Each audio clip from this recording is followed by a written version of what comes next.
the perfect couple. Until a gruesome attack propels their life into tragedy. Report police. What's your emergency? Somebody trying to kill my boyfriend. He was stabbed over 60 times. This is the worst crime scene that I've ever seen in my career as a police officer. He said, yo, they bodied Spinks. But was the line of fire intended for someone else? An individual was stalking her. Oh, follow me. I could not believe what I was reading. Just confusion, shock. The plan was simple. Find the boyfriend, take him out, get the girl. Somebody's upset you. What can you do? Or were there other, more deplorable factors at play? He could not have verbalized those words with the damage that was done to his throat. They came up with this pact. There was only violence.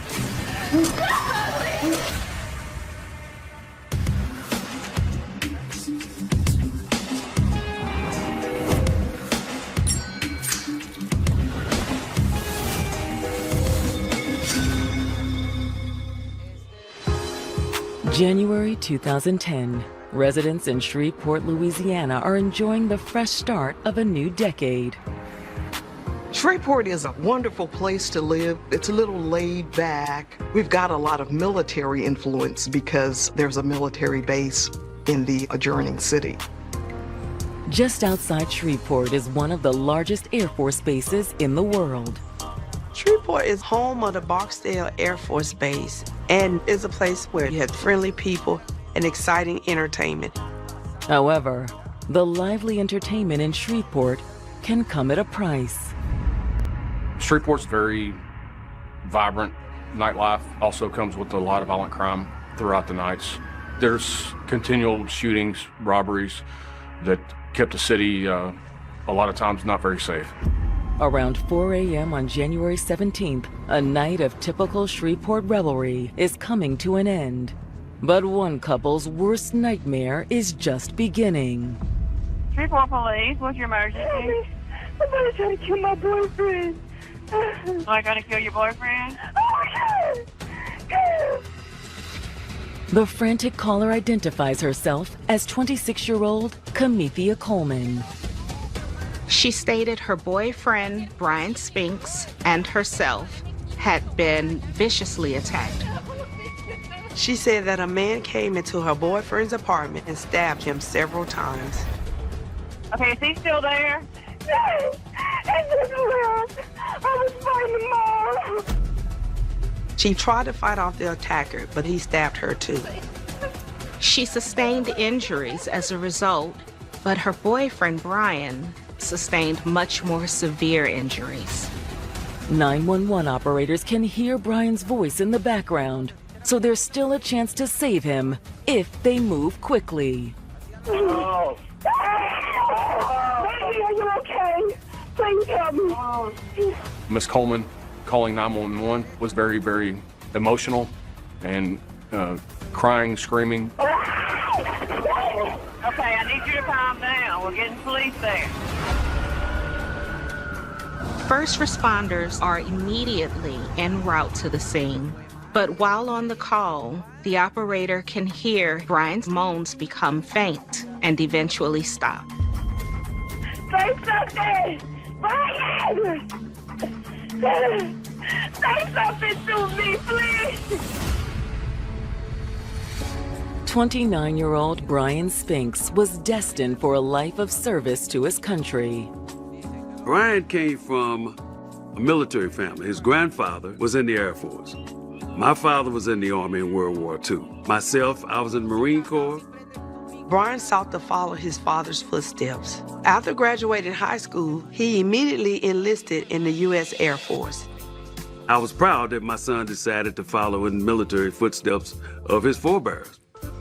Brian loved being in the Air Force and serving his country. Brian immediately built a reputation as a person who would always go the extra mile for others and show up for his friends and fellow servicemen.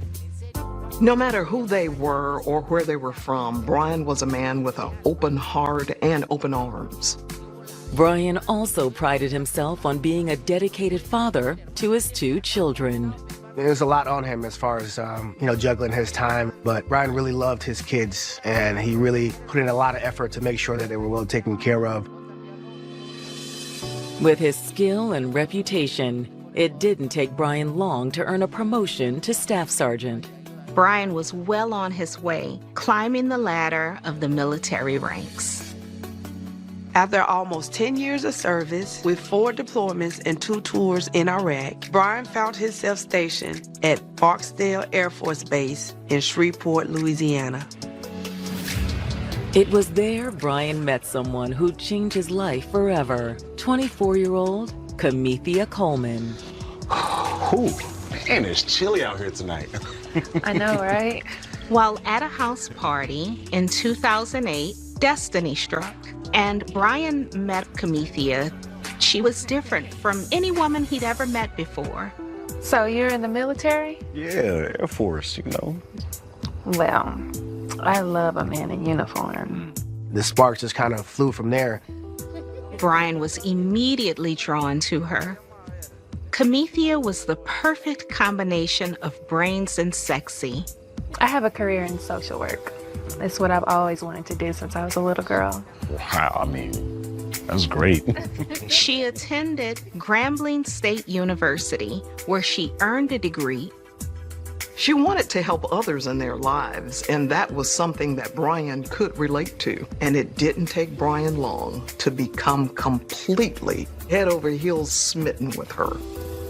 They began dating not too long after that first meeting. Soon enough, Brian was proudly introducing Camethea to his loved ones. He just lit up when he, talked about the possibility of getting to start building a relationship with her, and he was excited about that. Well, Dad, this is Camethea. Oh my gosh, very nice to meet you. You too, sir. All right. She's the first young lady I ever met. She and I connected quite a bit. And I just knew, and he told me, that she was something special. Brian felt like Camethea completed him in many ways, and to everybody else, they were the perfect couple. Yeah, she's great.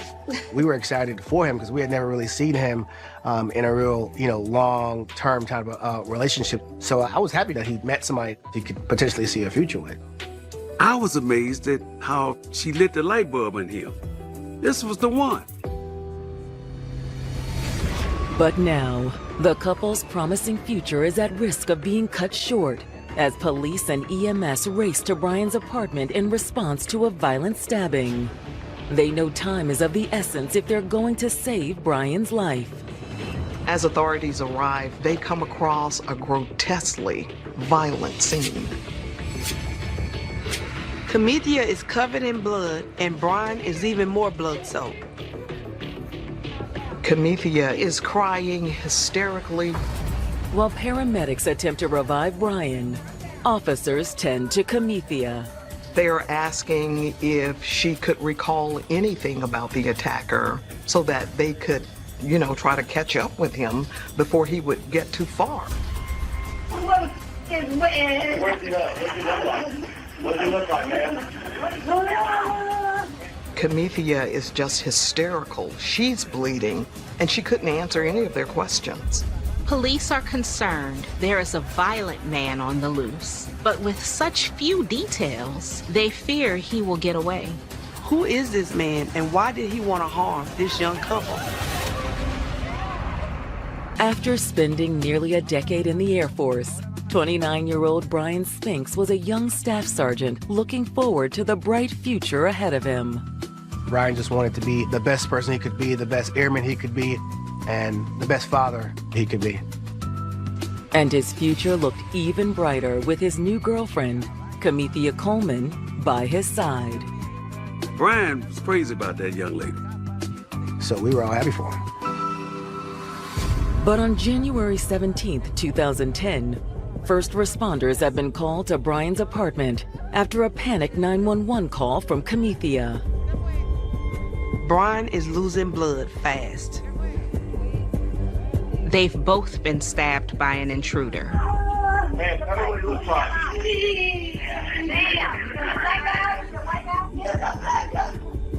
Blackout, that's all we got right now. First responders do everything they can to revive Brian. Unfortunately, though, their work is futile. Despite their best efforts, first responders were unable to revive Brian. He was pronounced dead on the scene, and this home invasion has now become a murder investigation.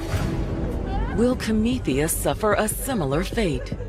She has been stabbed 5 times, twice in the abdomen, once on each leg and on one hand.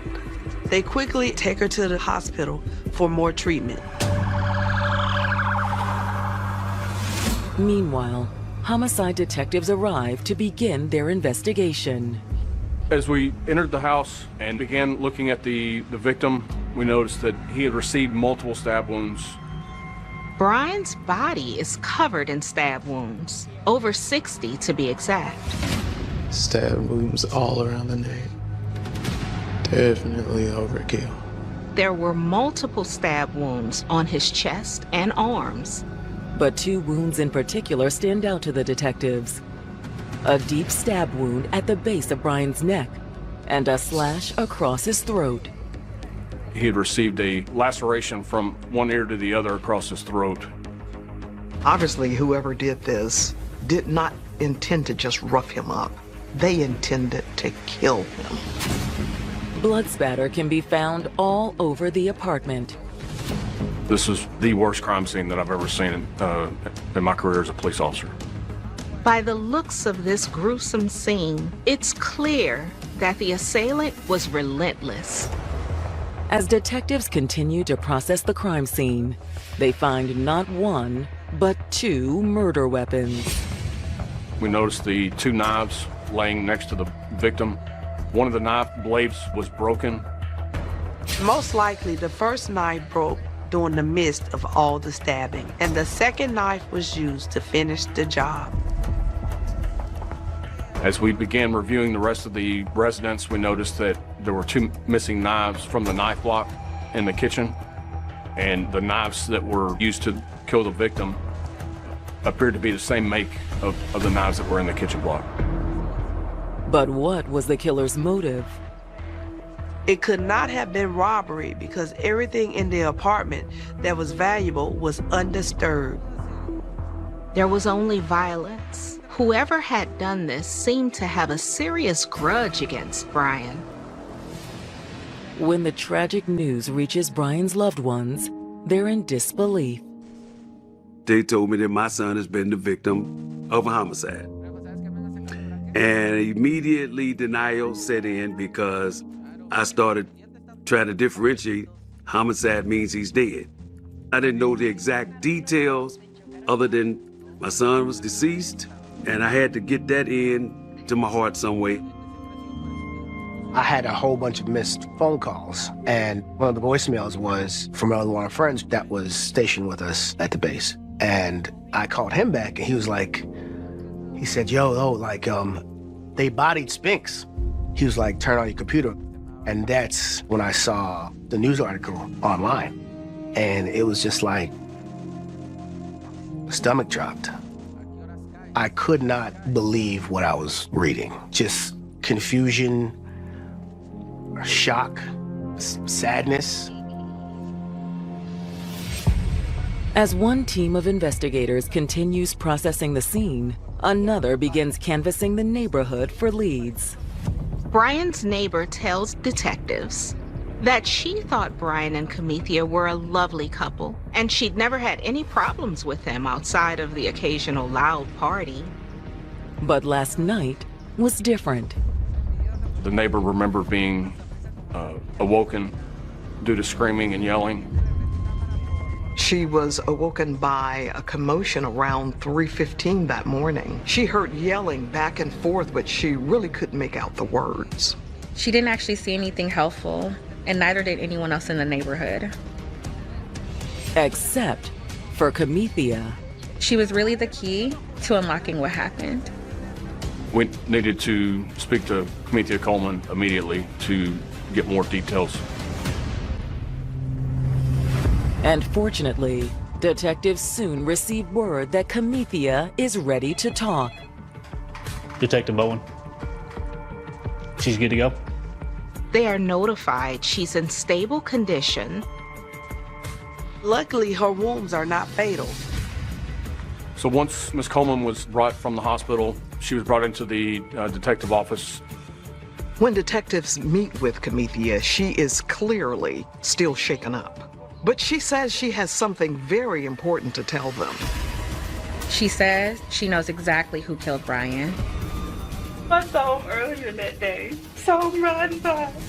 Comethea reveals she has a stalker, and he is the one who did this.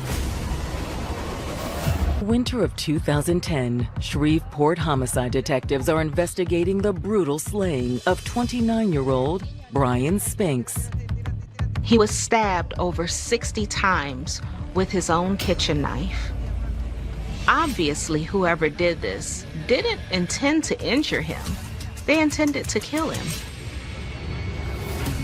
Brian's girlfriend, Comethea Coleman, was also stabbed during the attack, but has survived. Now Comethea is telling the investigators that she knew the attacker. She was so distraught and emotional at the scene, but now that her mind has settled and she's calmed down, she in fact did recognize the attacker. I saw him earlier that day. Saw him riding by. She advised that an individual was stalking her. What's this guy's name? John. He said his name was John. You know what John's last name was? Describe John for me. He's dark. He's probably like a little taller than me. She told police that she'd met him at a club a while back. We were talking, but I told him there would never be anything because I was with Brian. According to Comethea, John wouldn't take no for an answer. He was aggressively trying to pursue her, and he'd been following her. He got the picture, but then he showed back up. He would pop up like in crazy places. In fact, Comethea says on the afternoon of January 16th, John popped up outside her apartment. So this is before about 2 or 3 in the afternoon? Mm-hmm. Okay. Did he say anything to you? You just saw him or what? Did y'all talk? Be strong for me, girl, okay? We gotta find out. Through tears, Comethea tells detectives John didn't say anything to her that afternoon, but later that night, she still couldn't shake the feeling that she was being watched. She'd been out club hopping with her friends, and as the bars began to close, she decided it might be best to go to Brian's house to go to sleep, as she often did when she was out late. I missed you. We went over to his apartment. I know. It's painful, okay, but I'm here for you. Tell me what happened when you got to the apartment. When I got there, we were just talking. Until the night took a frightening turn. Suddenly, a man burst through the door. Comethea said she immediately recognized him as John. Oh, follow me. Comethea says when John arrived, she was alarmed, but she never could have imagined what happened next. And I was like, what are you doing? He went to the kitchen. That's when John started stabbing Brian. John, get out! What are you doing? What? Get out! What the hell are you doing, bro? No. Get out! And he got the knife and he just started jabbing. Comethea says she was in shock as she watched the violence unfold. I was looking at John. I was like, get the fuck out of here. But John was relentless. The first knife broke during the midst of all the stabbing. Then he was just using one knife and was stabbing Brian repeatedly. Camethea said she then knew she had to do something. When Brian was on the ground, I jumped on him. That's when John turned the knife on her. As the investigation into the violent murder of Brian Spinks continues, detectives are speaking with his girlfriend, Camethea Coleman, who was also injured during the crime. Camethea says that her stalker, who she only knows as John, broke into Brian's apartment and began stabbing him. When Brian was on the ground, I jumped on him, and that's when he stabbed me on my leg. I know I felt a couple of a couple of them. Camethea says at that point, she runs to grab her phone and call 911. When John saw this, he slit Brian's throat, plunged a knife into his neck, and ran out of the door. Camethea said with the phone to her ear, she ran to Brian's side. I was shaking him.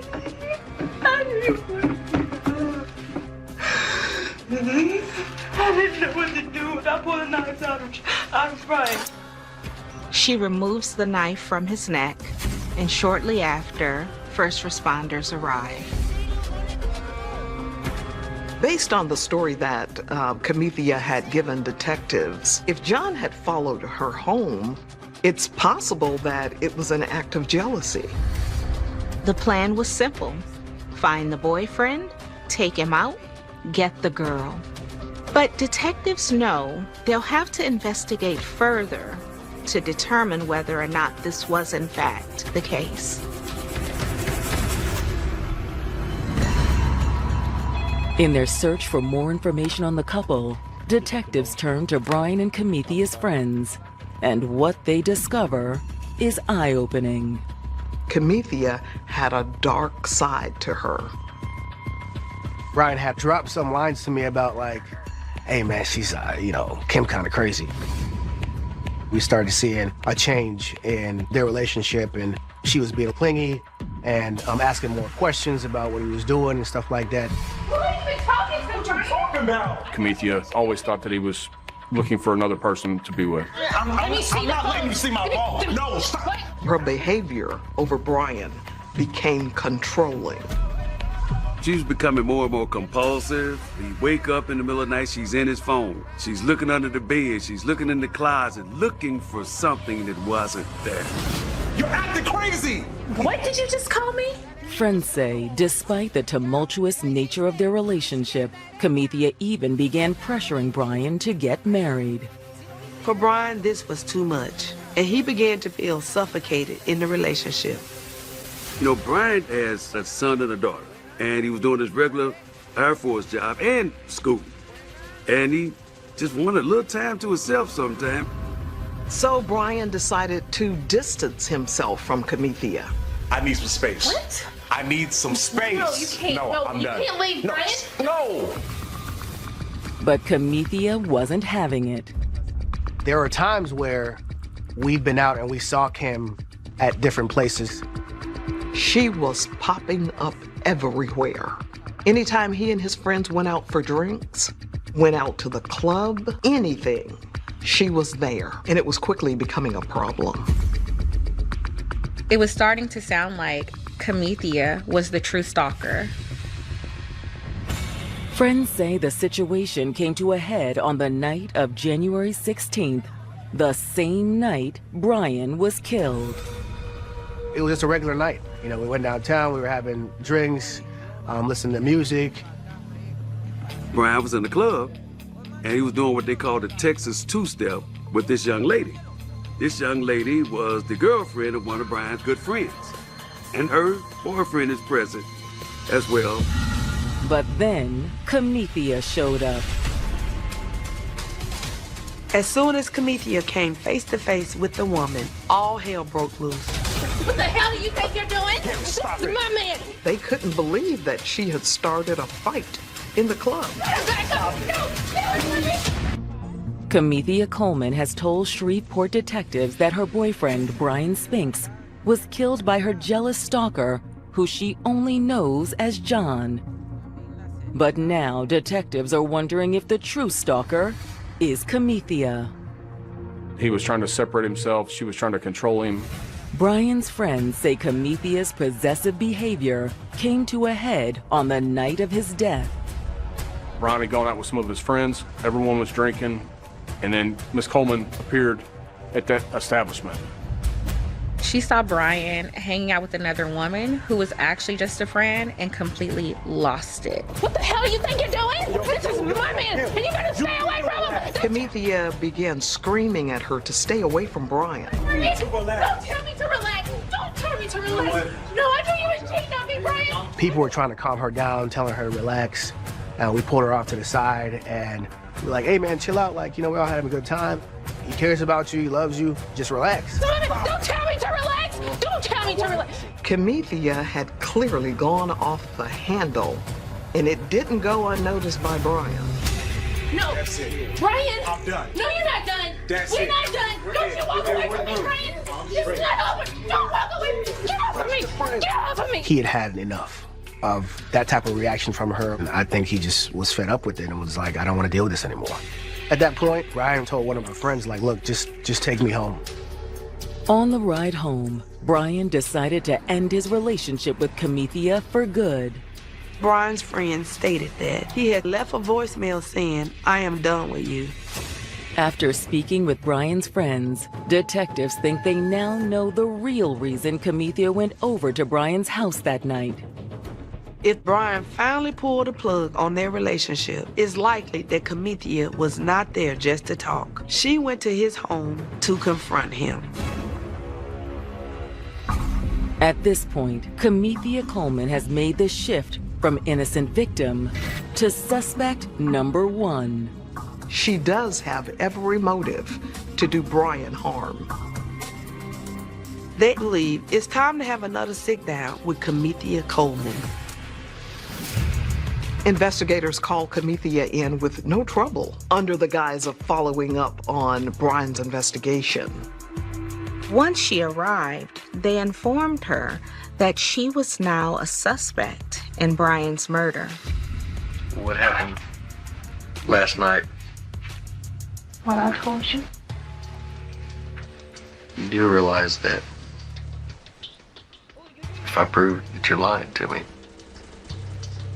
that you're going to go to jail for the rest of your life. You do not come out of prison on a murder charge in Louisiana. So I'm giving you the opportunity now to set the record straight, okay? But Camithia isn't budging. She sticks to her original statement, saying John, her stalker, is the main suspect they need to be looking into. What do you want to find? I mean, I've told you All we everything. want to find out the honest truth. How many times you guys have been knocked down, dragged out, getting into it? Although Camithia continues to insist she didn't kill Brian, she does admit that their relationship had become rocky in recent months. I need some space. We're dating, but I mean, we've been off and on for I don't know how long. She also admits that she ran into Brian at the club that night, but says it wasn't planned. We learned that Brian and Camithia had made a pact if they were going to go out separately, not to go to the same establishment. They both agreed that spending quality time away from each other was important for a successful relationship. We just never go to the same club together. It was just our thing. But Camithia claims on the night of January 16th, she accidentally showed up at the same club Brian and his friends were already at. When she saw him, she approached him and calmly asked him not to be mad at her.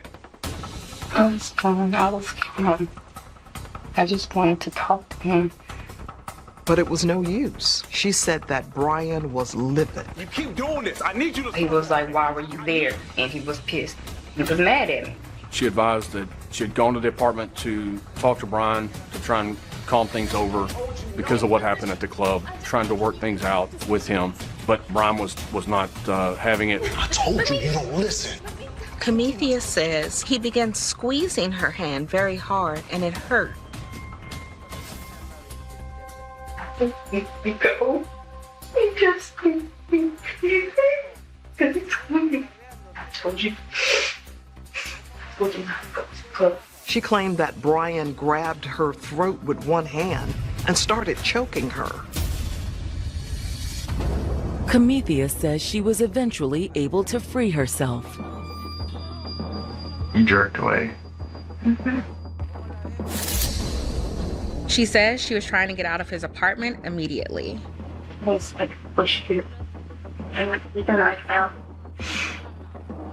pulled the knife out. Camethea told investigators he had stabbed her several times before she could get away from him. And I pushed him. And I was like, if I don't do something, I'll kill you. So when she freed herself, she dashed to the kitchen to arm herself. She then confessed to stabbing him, however, stated it was self-defense because Brian had attacked her previously and she was afraid for him to attack her again. I used to do my hands too. So you just kept stabbing. When did his throat get cut? Because it was cut bad. Once again, she blames that on this mysterious John character. Oh, man. So he showed up in the middle of y'all fighting? Somebody's upset you. What can you do?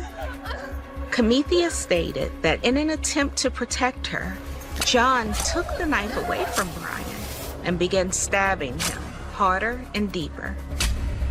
Camethea says she begged him to stop, but John was insistent on killing Brian. I didn't want to go that far. I was just trying to protect myself. I did not want to go that far. But detectives know that Camethea's story doesn't add up.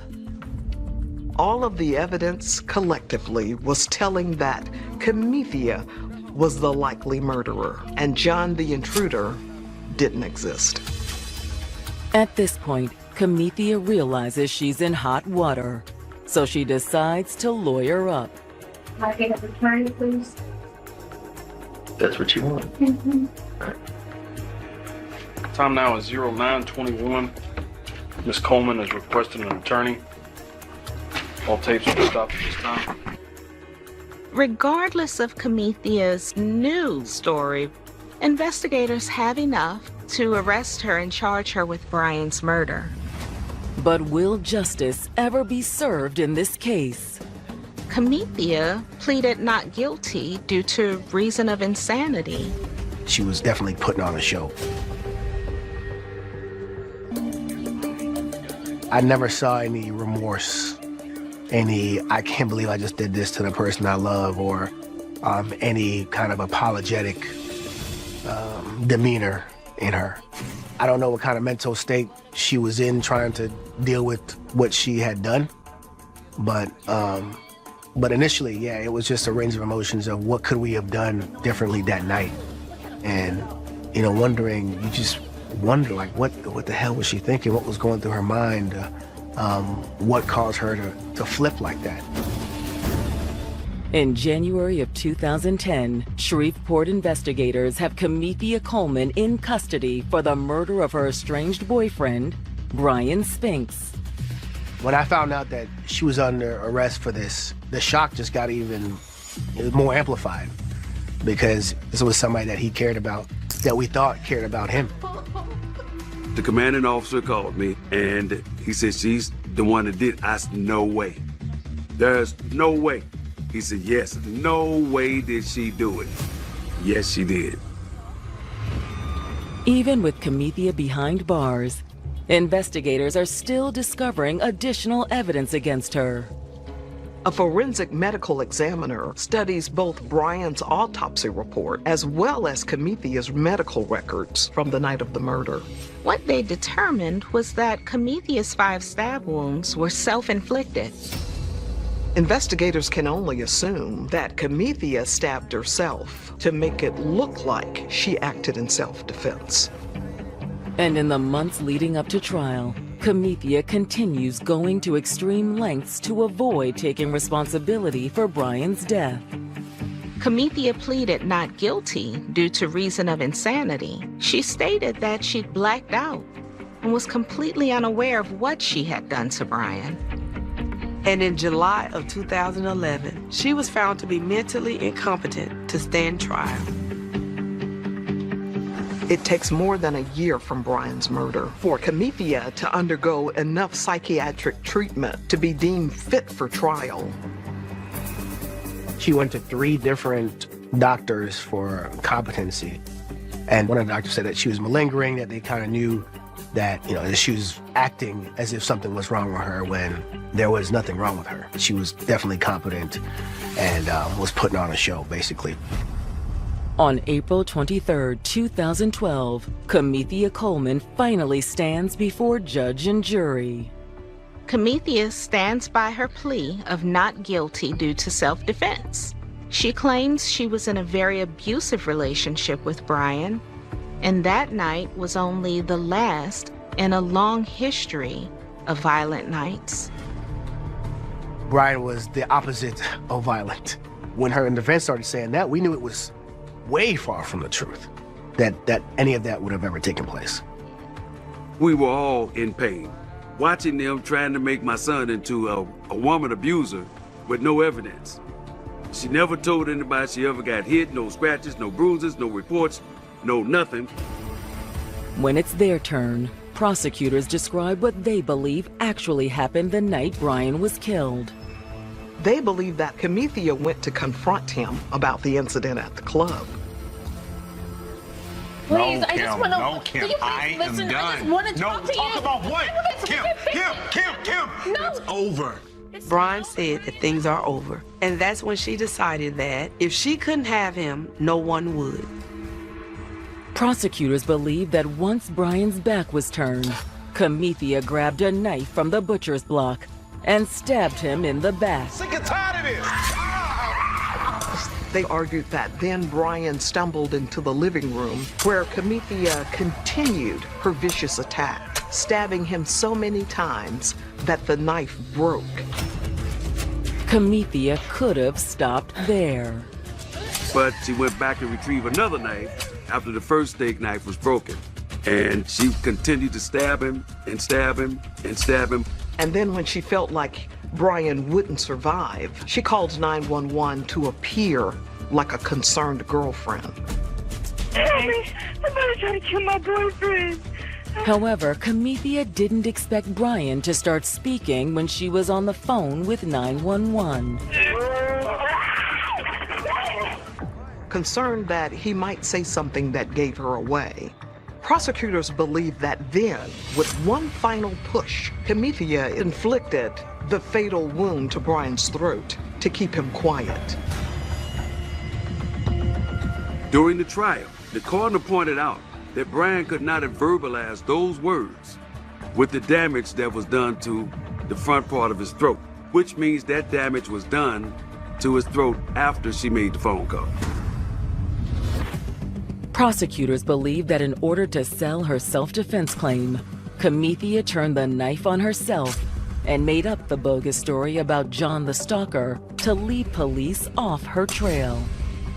They believe her story about John was completely fabricated and he did not exist. A lot of people ask me, like, he was in the military, why didn't he fight her off? He's not a fighter. He's not an aggressive person. Some of the defense marks that we found out that were on him, he was clearly just, balled up, trying to survive, trying to live. When the jury retires to deliberate, they side with prosecutors. They unanimously found Camithia guilty of second-degree murder. Camithia Coleman is sentenced to life in prison without the possibility of parole. She got what she deserved. She does not need to be on the streets anywhere for the crime that she committed. When you hear the words, there is joy, but not joy in a happy way. More a joy and a relief that none of the lies that she said the jury believed. Relief that justice has been, served. And that his family could, start the grieving process, start moving on. Nobody won anything that night. 2 families lost their children forever. Yeah, she's in jail the rest of her life, but what did anybody win? It didn't bring Brian back. The world lost a good person a person that really cared about the people that were in his life. Brian was crazy about that young lady. And that's the part that hurts. He was murdered by somebody he loved.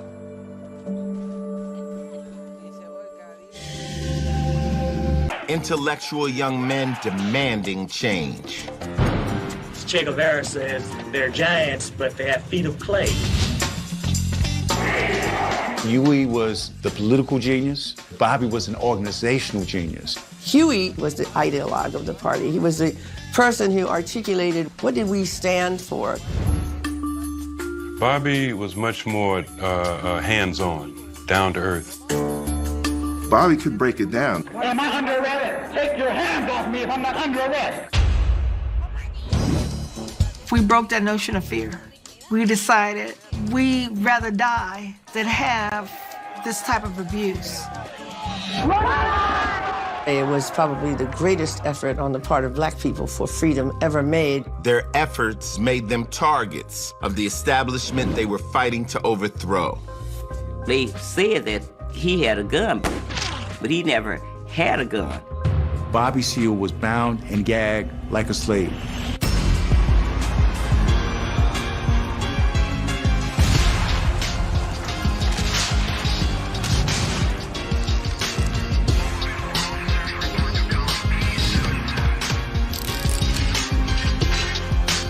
The legendary Black Panthers on Celebrity Crime Files. By the mid-1960s, the social fabric of America was being ripped apart as the civil rights movement sought to correct 400 years of injustice. Down south, Dr. Martin Luther King Jr. preached nonviolence. Violence is self-defeating, that he who lives by the sword will perish by the sword. In the Northeast, Malcolm X beseeched his followers to obtain their rights. By any means necessary. And out west, a new generation was coming of age in Oakland, California. It was like Martin was saying, you know, let's peacefully protest, and you got Malcolm saying, you know what, we won't be turning the other cheek. And then you have the Panthers saying, not only are we not turning the other cheek, but we coming to get you before you get us. Violence is necessary.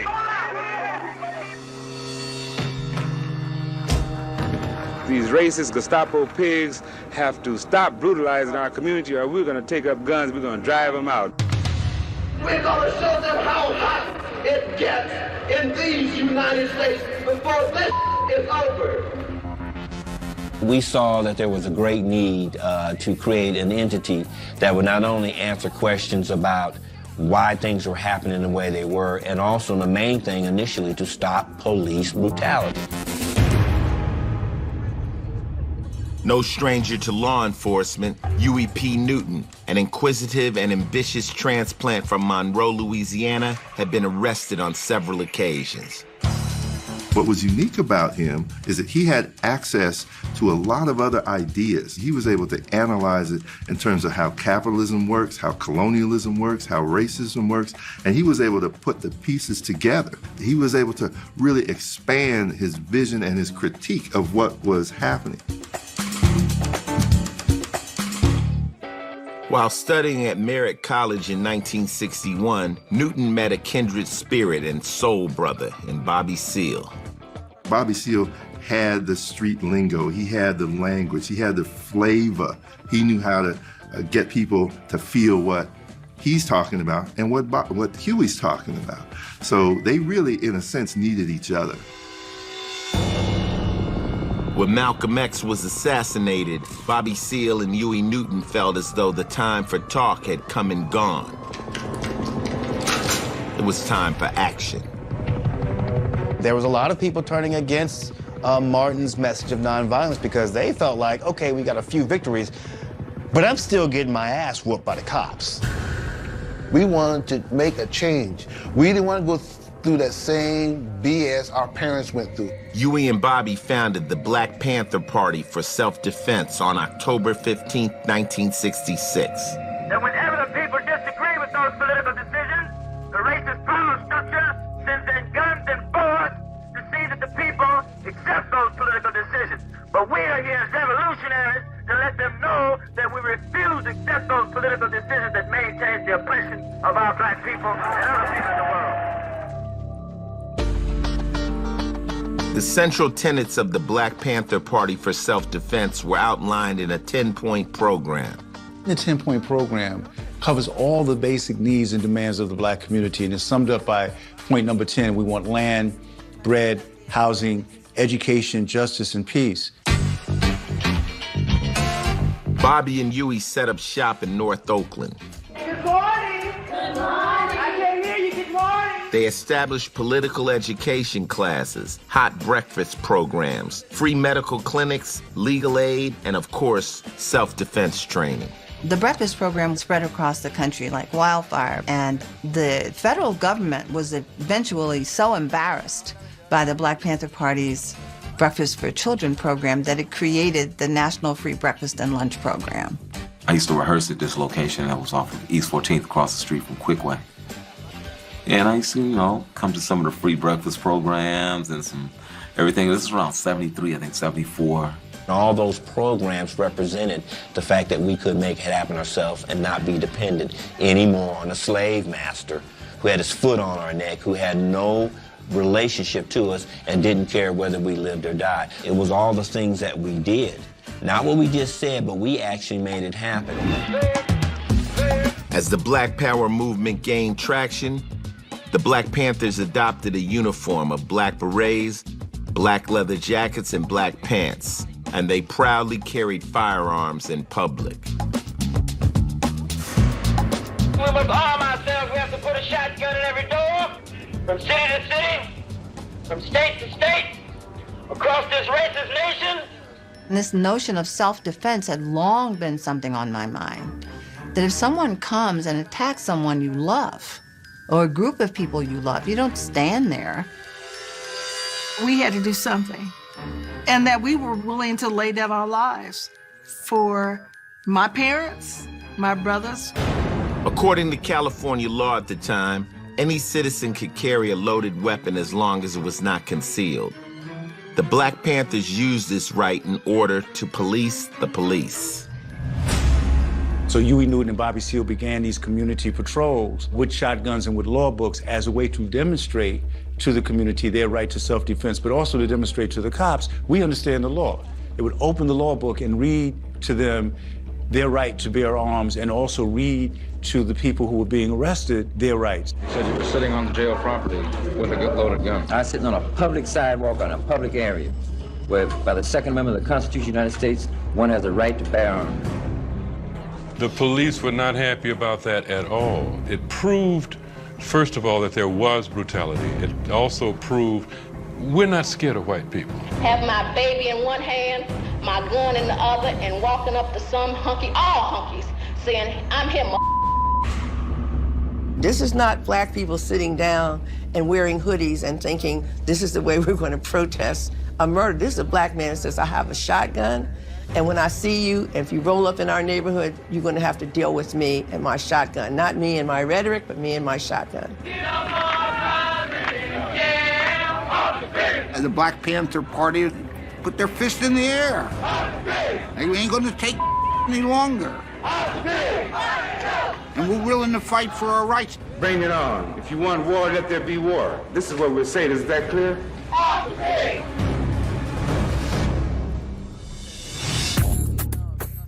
When California Governor Ronald Reagan tried to repeal the right to carry loaded weapons in public, about 30 armed Black Panthers, led by Bobby Seale, stormed the state capitol in Sacramento. Wait a minute. Now, wait a minute. Right in the office. Wait a minute. Are you under arrest? Am I under arrest? Am I under arrest? I place him under arrest. Take your hands off me if I'm not under arrest. Am I under arrest? I'm telling you to take your hands off me. The California Penal Code Section 12020 through 12027, and also the Second Amendment of the Constitution guarantees the citizen a right to bear arms on public property. It was legal for them to march on the steps of Sacramento with their guns, even though that, scared the living hell out of the status quo and the powers that be. The Black Panther Party for Self-Defense calls upon the American people in general and the black people in particular to take full note of the racist California legislature, which is now considering legislation aimed at keeping the black people disarmed and powerless at the very same time that racist police agencies throughout the country are intensifying the terror, brutality, murder, and repression of black people. 6 Panthers, including Bobby Seale, were arrested and served short jail sentences. In spite of their protests, the bill prohibiting carrying loaded firearms in public was signed into law. But what had begun as a local movement in Oakland was now national news. It was a move saying this was for our local communities. This was for black people in California or in Sacramento and in Oakland and LA. We're making a statement so maybe other brothers and sisters across the country will see that we are serious. It sort of scared white America, but it also made for great media attention. You know, this is pre-Facebook, this is pre-internet, so what could be better than free publicity from the mainstream media? I'm looking at my grandma's little black and white TV. I'm going, they're crazy. They got leather coats. They got guns. They're communists. I want to join them. 1967, the Black Panthers began actively patrolling their neighborhoods in Oakland, ready to confront the almost exclusively white Oakland Police Department if they witnessed any kind of misconduct. We're going to take our guns, and we're going to go and watch them, and we dare them to do something wrong. And then, guess what? If they do, we're going to pop them. On October 28th, Huey Newton was pulled over by police officer John Fry, who had a reputation as a brutal cop. When Fry realized that he had stopped the co-founder of the Black Panther Party, he called for backup, and another officer, Herbert Haynes, soon arrived. We don't really know what happens, and no one knows what happened to this day. What we do know is that the car that he was in was earmarked as a Panther car. We do know that they had wanted to get rid of him.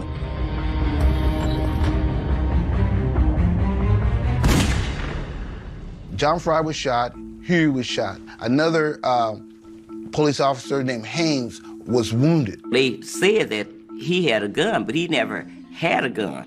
The police actually was the ones that had guns, and I think they probably shot each other. Officer Fry died on the spot. Haynes was shot 3 times but survived. Huey caught a bullet to the stomach and was transported to Highland Hospital, where he was handcuffed to the gurney. He was charged with voluntary manslaughter for the death of John Fry.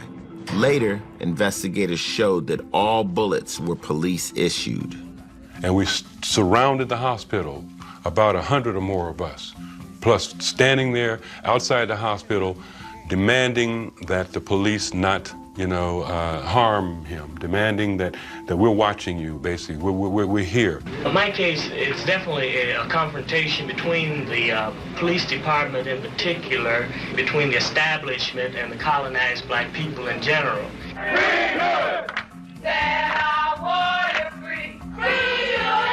The support for Huey was overwhelming, and people understood Huey Newton was at risk of being executed for this alleged crime that took place. So I have the people behind me, and the people are my strength. We are not in a mind to sit around to observe this and to build monuments for Huey or to sing songs about Huey. We will go down with Huey. We say that Huey Newton is a prisoner of the world. I think it's clear, especially clear, that the United States is the great world of black people. She did that when she took the first black man from Africa.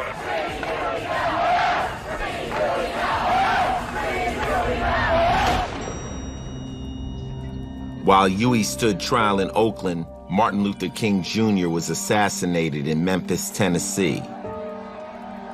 Riots broke out in black communities across America, and the ranks of the Black Panther Party began to swell. White America had killed Dr. King, and in my mind, along with that, the peace movement, I was going to become a militant. You are pissed off. And here comes the Panthers. They're saying exactly what you're feeling. How are you not going to jump on that bandwagon? The Panthers preached that theirs was not a race struggle, but a class struggle. Powerful versus powerless. We don't hate nobody because of their color. We hate oppression. And when the Black Panther Party started saying all power to the people, and then we would say, well, that means black power for black people. And of course, all the black folks would go right on. And then we said, but that means white power for white people. That means brown power for brown people. Yellow power for yellow people. Red power for red people. Because we are talking about a class struggle where poor working folk and poor unemployed folk come together and there's a redistribution of the wealth. That is when the full might and fury of the United States government was unleashed on the Black Panther Party. J. Edgar Hoover, the director of the FBI, became obsessed with destroying the Black Panther Party. Hoover ordered his agents to expose, disrupt, misdirect, discredit, neutralize, or otherwise eliminate black leaders and their movements. How dare you rise up? How dare you think of defending yourself? The Panthers were the #1 threat to his sense of security in the United States. Hoover expressed the desire to prevent the rise of what he called a new black messiah. Well, the idea is a simple one. Cut off the head and the body will die. And so people said, let's get rid of Huey Newton. Let's get rid of Bobby Seale. Anybody in a leadership position was targeted. Bobby Seale was a clear target because they knew how engaging he was. So any implied criminal behavior would be a good opportunity for law enforcement to go after Bobby Seale, to contain him, to drain the resources of the party, having to go through bails, and trials, and hearings, and things like that. In August 1968, Bobby Seale was invited to speak to demonstrators outside the Democratic National Convention. He came to Chicago for one day to make a speech in support of the protesters. He did not know and did not interact with the other leaders of the anti-war movement. When riots broke out, Bobby was arrested, along with other anti-establishment figures like Abby Hoffman, Jerry Rubin, and Tom Hayden. The Chicago Eight were charged with conspiracy and inciting a riot. I think that it's very clear that black people have been being brutalized by policemen in every major metropolis wherever black people live. We're not surprised at all. Back in Oakland, Huey P. Newton was found guilty of voluntary manslaughter and sentenced to 2 to 15 years in prison. A year later, Bobby Seale's Chicago 8 trial began. After his attorney fell ill, he chose to represent himself in court. The evidence against Bobby was thin, but the judge cut him no slack.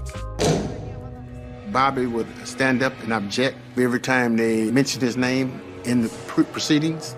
Every time he would object or want to make a motion, the judge would silence him. And Bobby said, no, you will not silence me. And finally, they handcuffed and shackled Bobby to his chair and stuffed gauze and other things into his throat and duct taped his mouth. And Bobby Seale was bound and gagged like a slave. In the same way uppity slaves got beaten and drawn and quartered and lynched. So for Bobby to have to relive that experience is pretty much symbolic of the entire Black or African-American experience in America.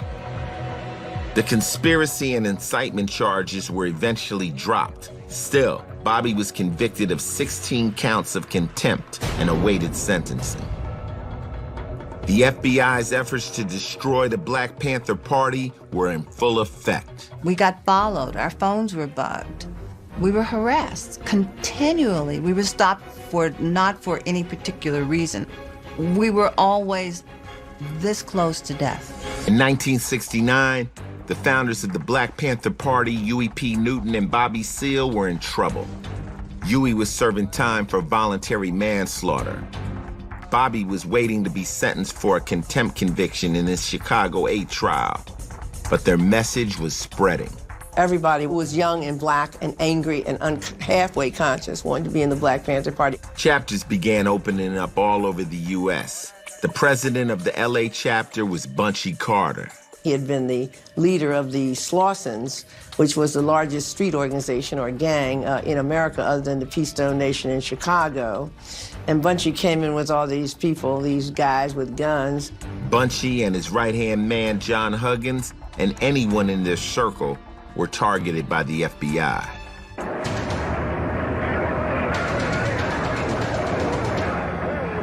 They can't stop anything we're doing as a legitimate political organization dealing with the black people in the black community. So they come in and shoot us and shoot tear gas in office and drag people off to jail like they've lost their minds. There was a group in Southern California called US. And through writing stuff by the Panthers to us and from us to the Panthers, they had these groups shooting at each other. Do you understand? This was one of the ways in which the FBI worked. They fomented conflict. They created divisiveness. On January 17, 1969, the conflict between the US organization and the LA chapter of the Black Panther Party exploded on the UCLA campus. There was no shootout at UCLA. There was a shoot-in. John Huggins was shot in the back and fell down. Bunchy Carter turns around and is shot in the chest, unarmed. We were not prepared for seeing our peers getting killed. We were not prepared for that.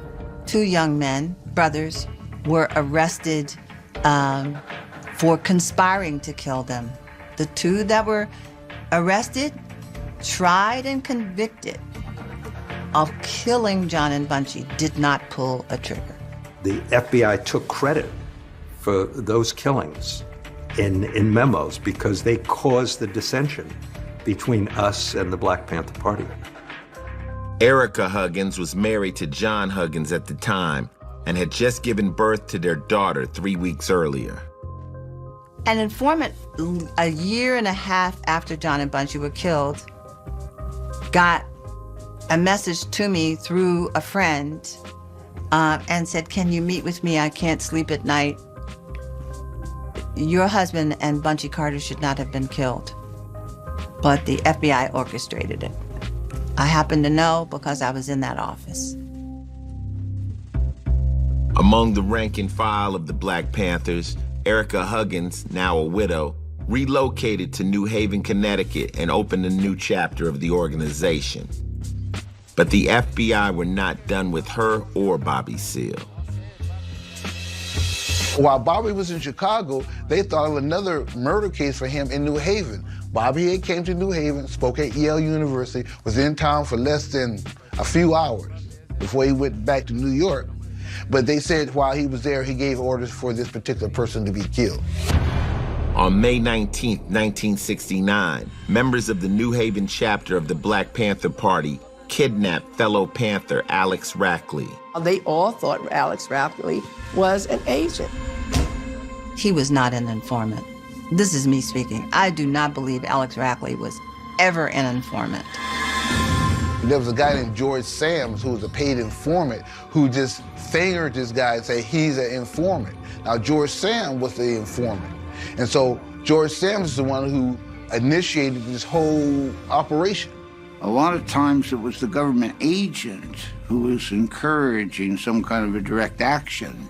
You know, get the explosives, get the guns, let's go here and there, because then, you know, the Panthers would look whatever, very violent. On Sam's instructions, the Panthers tortured Alex Rackley for 2 days until he allegedly confessed. The next day, George Sams and 2 other Panthers, Warren Kimbrough and Lonnie McLucas, shot Rackley in the head and chest and dumped his body in a river. When the body was found, Kimbrough and Sams confessed. But Sams also turned state's evidence and implicated Bobby Seale and Erica Huggins in the plot. Bobby Seale and I were put on trial for conspiring with the intent to commit murder. And we didn't conspire anything. Bobby was there for like 1 day to give a speech at Yale. It was set up, it was orchestrated People heard that case and people said, that's a railroad case. He's innocent. You know, he was out of jail as soon as the jury got the case. It was insanity. And thank God for the judge who dropped the charges against us. There was no evidence that we had done what we were accused of doing. But Bobby was far from off the hook. In November of 1969, he was convicted of 16 counts of contempt in the Chicago case and sentenced to 4 years in prison. By the time he got out, the game had changed. Nobody was getting along, and let's be honest, the personal demons of the leaders also played a big part in the decimation of the Black Panther movement. While Bobby Seale was serving a 4-year bid for contempt, his wife Artie became pregnant with another man's child. Suspicion rested on fellow Panther Fred Bennett. Bennett's mutilated body was found at a Panther hideout in the Santa Cruz Mountains. What happened to my friend Bennett out of East Oakland, my understanding was that he had some explosives or something and they blew up on him. That's what we were understood, and that's what we were told as party members. Bobby Seale was never charged with Fred Bennett's murder, and the case remains unsolved to this day. I remember the sense of not being able to trust people because there were a couple of people who had gotten murdered and you didn't know who or what happened. In May of 1970, the California Appellate Court reversed Huey Newton's conviction and ordered a new trial. After 2 subsequent mistrials, the charges were dismissed. But the party that Huey had directed before his incarceration bore little resemblance to the one he was expected to lead upon his release. He was a very, very popular figure when he came out of prison. And everybody expected him to lead the struggle now, overthrow the government, and they had these unrealistic expectations. And that did wear on him, absolutely. When Bobby was released in 1972, it was the first time since 1968 that both Bobby Seale and Huey Newton were free men. Huey and Bobby meet back up. So there's been 3 or 4 years they hadn't seen each other. They get back together, they plan strategy. No longer content to fight the power, Bobby wanted the Black Panther Party to be the power. So he ran for mayor of Oakland. We had block leaders, we had subsection leaders, and I had section leaders. And we made sure everyone in the community was eligible to vote would vote. And this included all the winos on the corner, all the sisters who would walk up and down the street. Power to the people. It was becoming clearer that the only way to beat the system was to become part of it. Bobby Seale ran for mayor in 1973, and Elaine Brown ran for Oakland City Council, and they used all their clout in the Black community to do precinct work, to get people to register to vote, and they basically transformed the political landscape of Oakland and of the East Bay. Bobby didn't win the race. He came in second. But more importantly, he set a precedent that could shift the balance of power. They created the infrastructure to affect electoral politics. The next election, they had enough juice that they actually elected the city's first African-American mayor, which was Lionel Wilson. And most important of all, the model was taken to Philly, to Atlanta, all over. You started seeing the same thing where if it can be done there, then they started electing other mayors.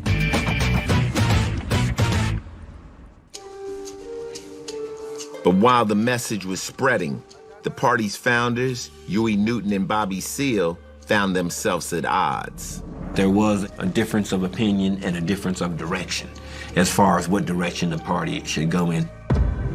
Since his release from prison, Huey had taken back the reins and exerted almost total control over party members. I always thought something more happened to Huey when he was in solitary confinement, because when he was released, he started to really look at things in different ways. By the early 1970s, Huey Newton was living in a penthouse, overlooking Lake Merritt and the courthouse where he had been tried. He surrounded himself with a group of bodyguards he called the Squad. I think he had some dictatorial tendencies. Yeah, I think power went to his head. I sort of got this impression he was operating like a mafia don. We don't know all that he was subjected to, but he was not the same person when he came out.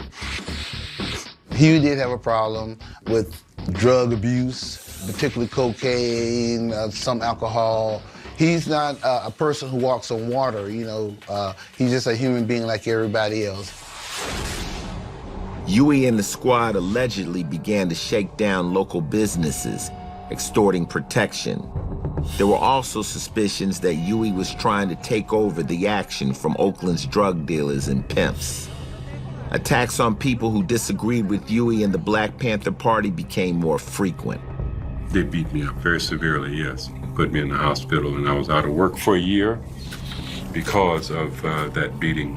And it had to do, again, with ideas. My ideas. I didn't agree with their ideas. They didn't agree with my ideas.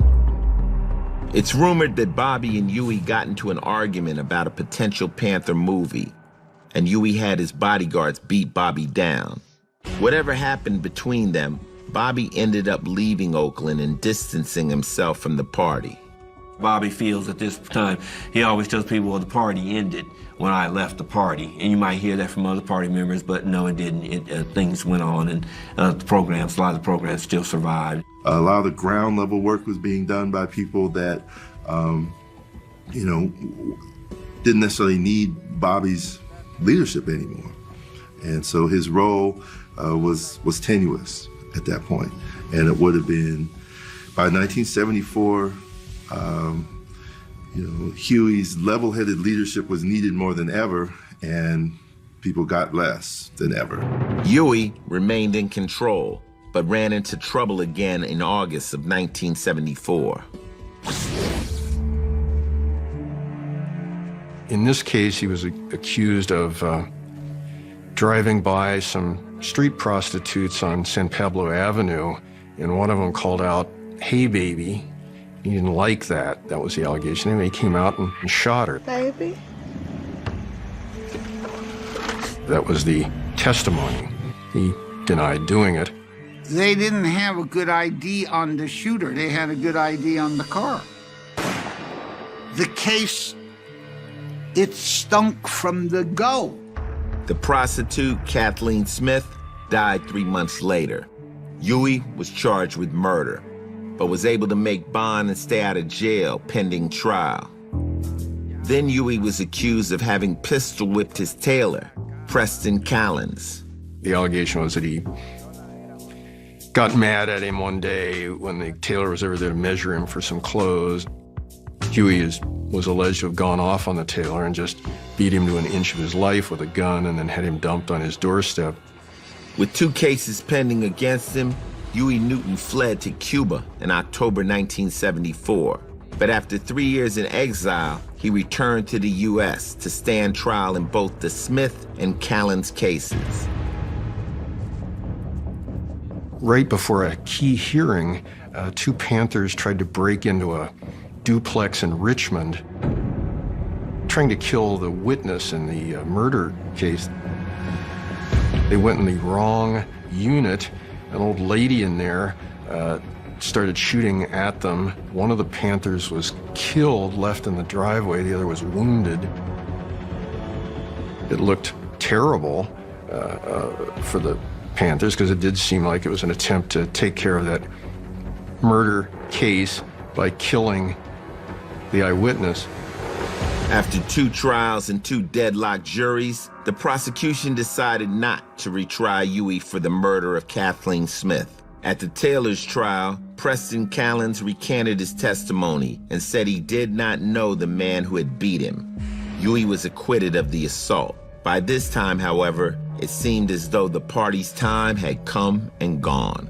As much as people tried to hold on and keep offices open and keep community programs opening, the Black Panther Party as we knew it, and especially as we knew at the height of the Black Panther Party from the mid to the late 60s, no longer existed. This powerful Black Panther Party was all but dead.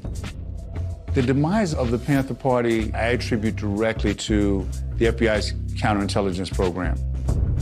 That program was designed to destroy the party from within and from without, which is what happened. There was a split in the Black Panther Party. There was a division of leadership.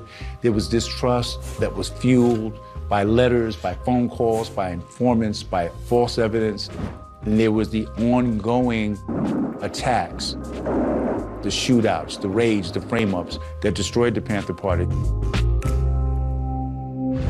Bobby Seale had left the party in the mid-70s after a serious falling out with Huey Newton, and Newton, now fully in charge, seemed to have lost focus on the struggle. It was radical chic to be seen at the club hanging with Huey, doing cocaine with Huey. A lot of the real hardcore radicals were like, wait a minute, this isn't what I joined this organization for. It was very sad that we had lost so many people, during that time. And then things that we had originally went after, healthcare, the medical programs, the education programs, the elders programs, and when all that kind of fell by the wayside, it was bad. The final nail in the coffin came in 1982, when Huey Newton was accused of embezzling $600,000 from an Oakland community school, a school the Panthers had created in order to provide high-level education to underprivileged kids. They had big grants from the state of California. A gentleman who had worked in an executive position with the school came in and said, they're stealing all the money. In the wake of the charges, Huey officially disbanded the Black Panther Party.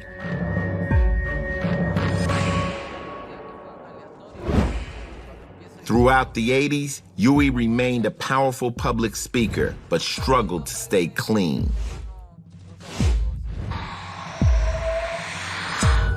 In 1989, life on the street caught up with him. The charismatic Newton was shot to death at 5:30 in the morning on August 22nd in a West Oakland neighborhood known for drug dealing.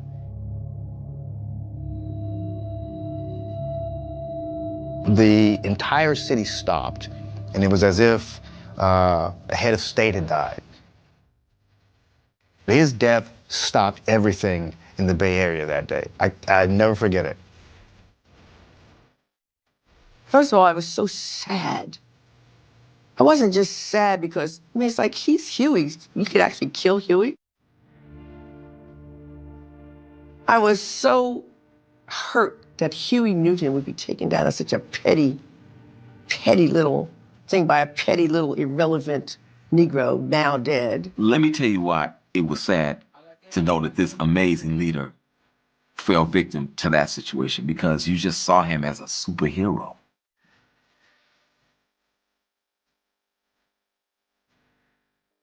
After 15 years of estrangement, Bobby Seale attended Huey's funeral and spoke of him in glowing terms, concentrating not on how Huey died, but on what he accomplished while he was alive. I made a promise to myself to go to his funeral and remember him as I first met him. That genius, that visionary, that charismatic young man who really did help to change some things in this world. Everybody was remembering that Huey.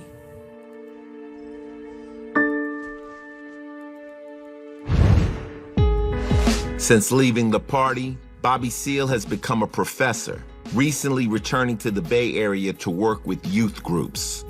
While the Black Panther Party may no longer be active, its legacy remains strong. The Panthers' legacy would never die because we came to the need of people when people needed help. All you do is call us. Black Power changed the way this country functions. It changed the way every constituent group, every ethnic group, every gender organization operates. We have a population with separate groups, all equal, worthy, and that's what this democracy can and should be about. And that's the legacy of Huey and Bobby. We challenged the foundations toward a struggle for freedom, and that challenge is still out there, and that we left something for people to pick up in the future. As long as the image of the Black Panther Party is there, the legacy of the Black Panther Party, and inspires kids to ask that question, what can we do today? The legacy of the Panthers is alive and well.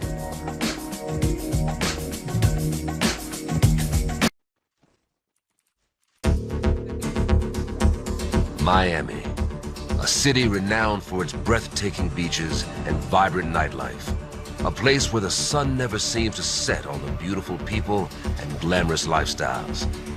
Yet, in the heart of this tropical paradise, tragedy struck on one of the city's homegrown heroes and beloved football superstars. We used to ride to the games together every Sunday that we played together. He was going to redefine the way safeties played football. He was revered both on and off the field, but in the blink of an eye, it would all come to an end. Imagine being jolted away from a peaceful sleep. It's like he knew something was off in that house. But in November of 2007, Sean Taylor was about to face his most dangerous opponent. When someone's home become a crime scene, it's just bad. As they slept peacefully, danger lurked in the shadows. The impact was immediate and devastating. Sean did everything he could to take the danger away from them. Gun, a machete, intruders. Chaos erupted in an instant. The entire nation, fans, teammates, and strangers alike held their breath, united in hope and fear. There are thousands of people waiting to see if someone will be held accountable. He meant a whole lot of things to a whole lot of people.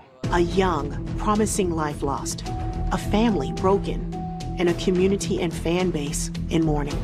They thought he was out playing football. It's a huge game of connect the dots. Questions lingered in the air as the community held its breath, waiting for answers. Was this a random act of violence, or was Sean Taylor targeted?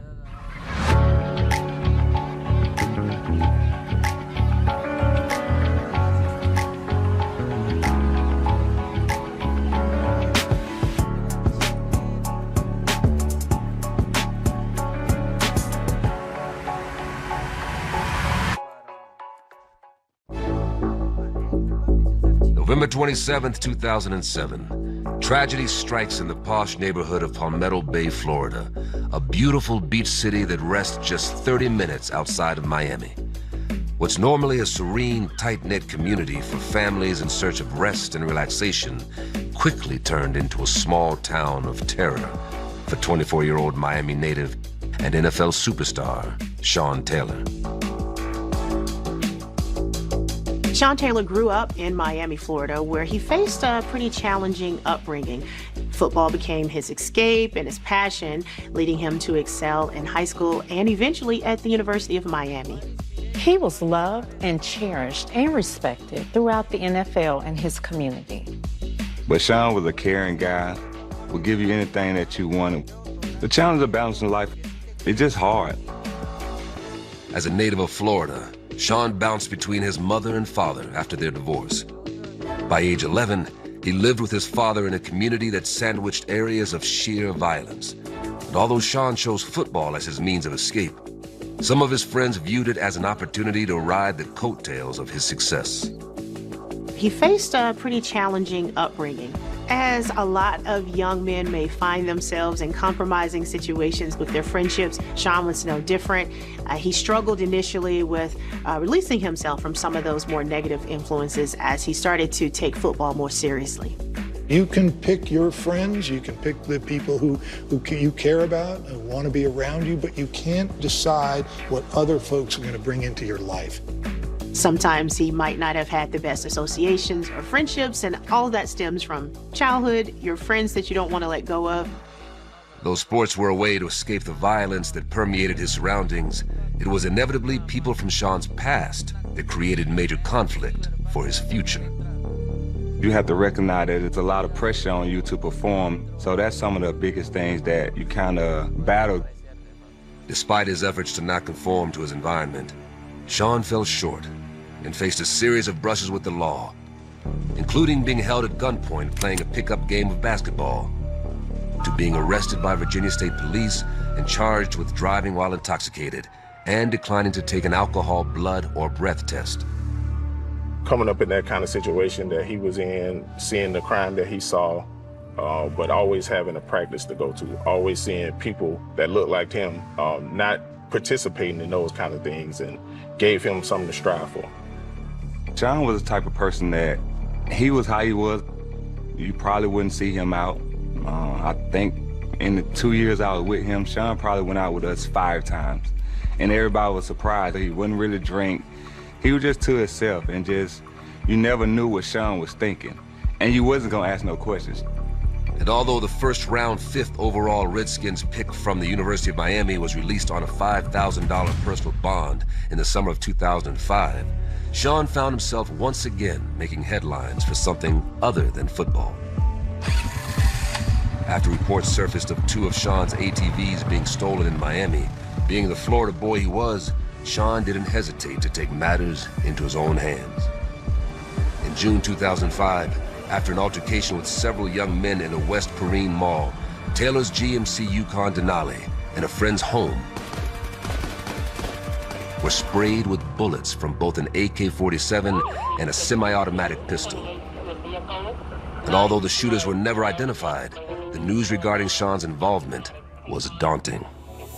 As an athlete, it's impossible not to deal with any kind of jealousy or envy. I mean, the most important thing is choosing your friends better. Look, these star athletes who come into money maybe early and young in life, they don't realize how they automatically become targets of people. And that's what happened to Sean. You have to recognize that, it's a lot of distractions. It's distractions from people that's, after you for your money. It's people after you just for your time. And you have to balance all that stuff out and then still have enough time for your family. So that's some of the biggest things that you kind of battle. I think for players that have a successful career in the NFL, I think they have to be professionals in every sense of the word. Despite the negative odds Sean faced, he was determined to rise above them and ensure that what happened to him, the abuse and suffering he experienced growing up, wouldn't happen to others within his community.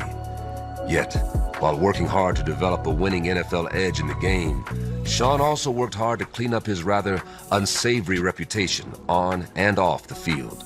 From my experience, when you're managing a player, there's times when it goes well, and there are times when it's tough. As most young people find, sometimes you're influenced by negative forces and situations in the community that might not be the best for his career. I got drafted, my family got drafted. We was been able to do a lot of things that I wasn't able to do growing up with my family. With the pressure to make change for his team, his friends, and his family mounting, Sean knew he'd have a lot of digging to do in order to climb out of the hole he dug himself in. And in 2005, Sean Taylor would catch a break. Almost a year after the original incident, body cam captured by the officer on the night of his alleged DWI showed that Taylor had in fact complied with the arresting officer and had not been drinking, causing the presiding judge to throw out the case and Sean Taylor the chance to move forward with a clean slate for his life. Sean faced several challenges, including injuries and legal issues. However, his determination and talent solidified him as one of the top safeties in the NFL.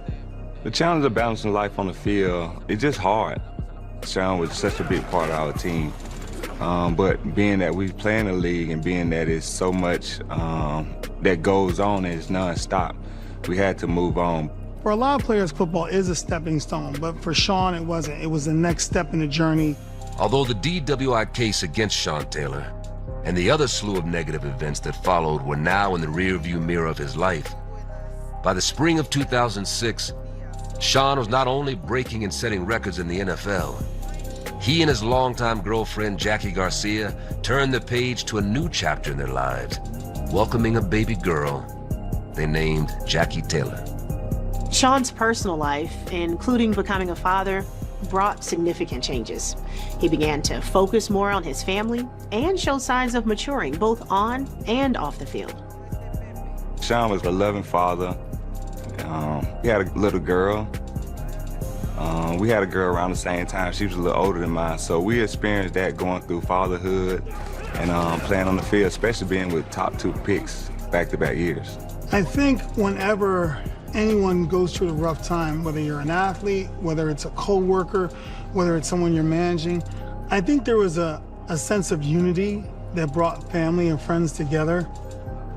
And while Sean, his team, and his family were all welcoming the arrival of his daughter and supported his efforts to get his life and career back on track, there were several people and friends from his past working equally as hard to derail his path. Sean struggled to release himself from some of his former friendships. What happens, a lot of them don't realize it. They continue to go about their lives thinking that there isn't going to be any price to pay for their fame. People get to experience, being on the field. Some of your friends get to see you play football. Bringing communities together. For Taylor, I believe, was critical. Sean's from Miami, so when I was in Washington, we had a lot of Miami boys. For some reason, our owner, he really loved the Miami boys, loved drafting those guys, Clinton Portis, Santana Moss, along with a lot of other guys from Miami. But Sean's desire to keep his friends and community close left an open door for some of his enemies to be even closer. And on October 1st, 2007, after throwing his half-sister Sasha Johnson a birthday party at his Miami area home, friends of the siblings were there to do more than just eat cake. On October 1st, 2007, Sean Taylor threw a birthday party at his home for his sister, Sasha. Along with his sister, Sean allowed her boyfriend, Devon Wardlow, and his brother, Jason Mitchell, to stay at his house for the party. What started as a selfless and generous act on Sean's part turned into a secret obsession on the part of Jason Mitchell. He wasn't supposed to be home. He just went home just because his sister had a party. And party they did. And while every good party comes complete with gifts, Jason Mitchell became fixated on the generous gift Sean Taylor gave his sister Sasha. $10,000 cash tucked inside a designer handbag. This is a good man who was throwing this party for his sister. Her boyfriend and his brother, Jason Mitchell, they were allowed to stay at the house party with several other folks, and that's where things went bad.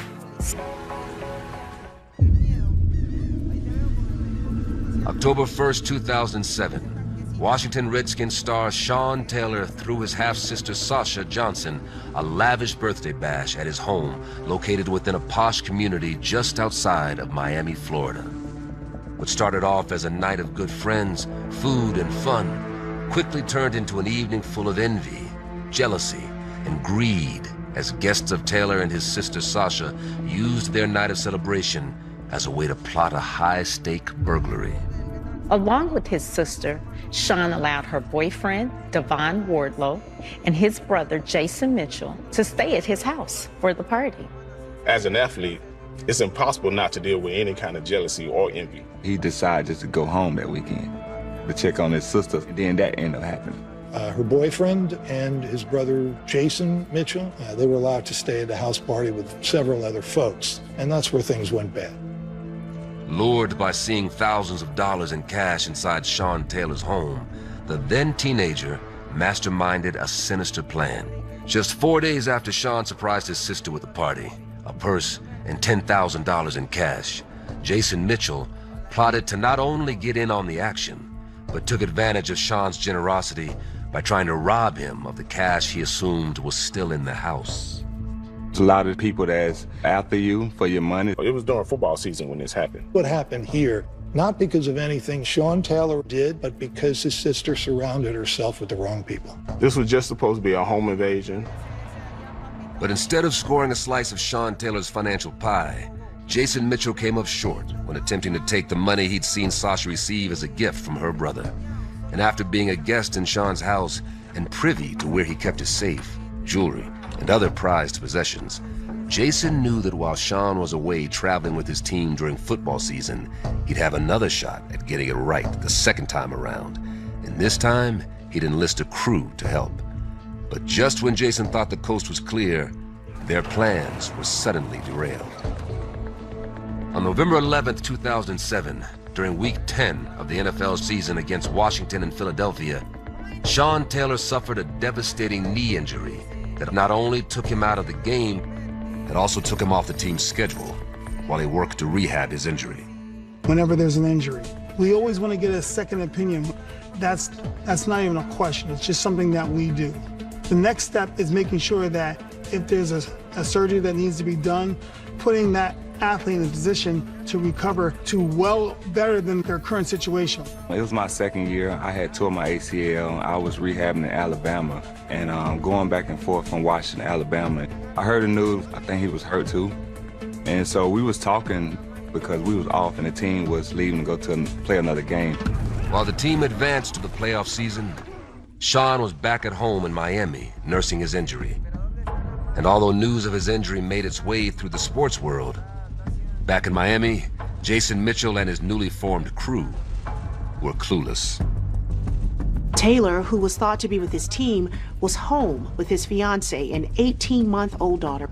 So when you're injured, usually in the NFL, they give you an option either to go with the team or come home. And he wanted to come home and spend time with his fiancée and new daughter. Folks like Jason Mitchell targeted others' obsessions, which is the way a lot of these things often happen.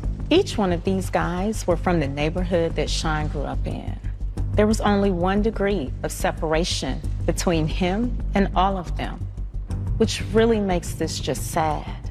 I was like, was it connected to anything from his past, or was this really just a random act of violence?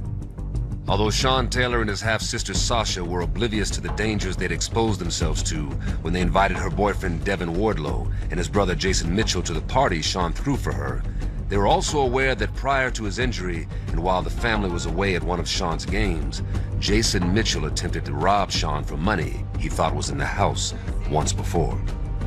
This is a second burglary attempt, only this time, instead of Taylor being away with his team, he was there. The real tragedy is this was the second burglary attempt by your half-sister's boyfriend's brother. In this case, they wanted to make sure they was able to go through with the plan. This time around, they was gonna get what they came for. Hey guys, it's me, Anthony Anderson. My show, Blackish, is coming to TV One. Every episode, every laugh, every unforgettable...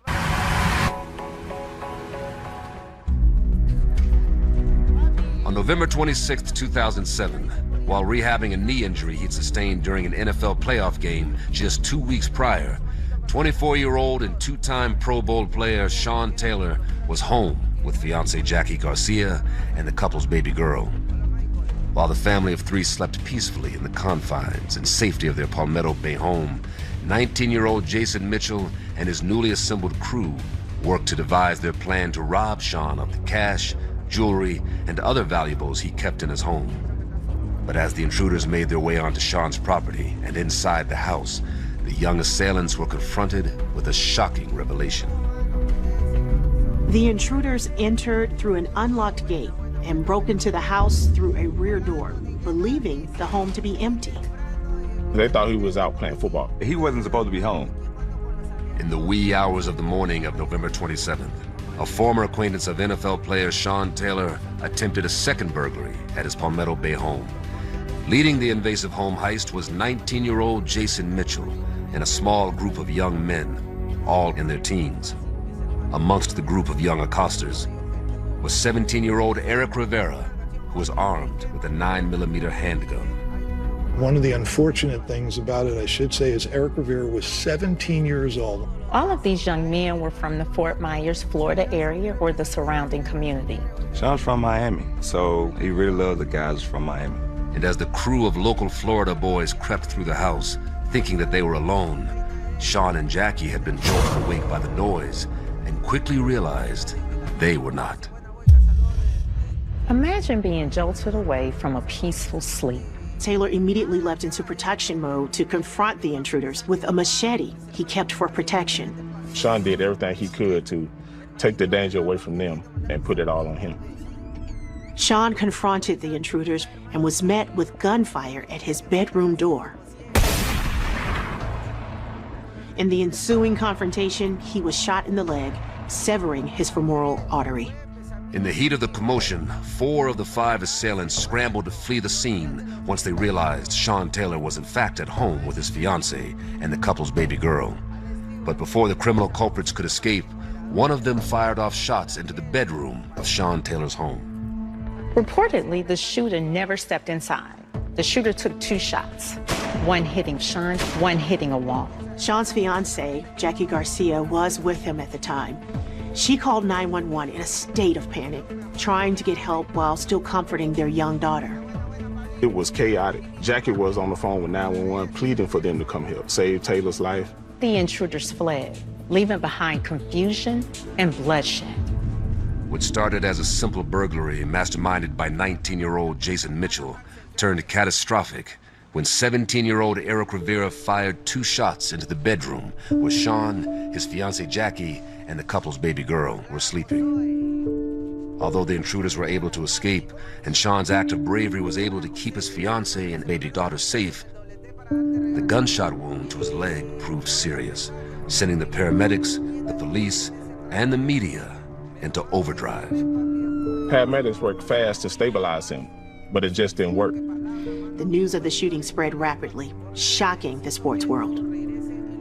With the intruders in the wind after having fled the now active crime scene, paramedics rushed NFL defensive player Sean Taylor to Jackson Memorial, where his situation was pronounced dire. As doctors did everything they could to keep Sean alive, the media, law enforcement, and Sean's family did everything they could to search for answers as to why anyone would want to rob and harm Sean. Sean's family was in a state of shock.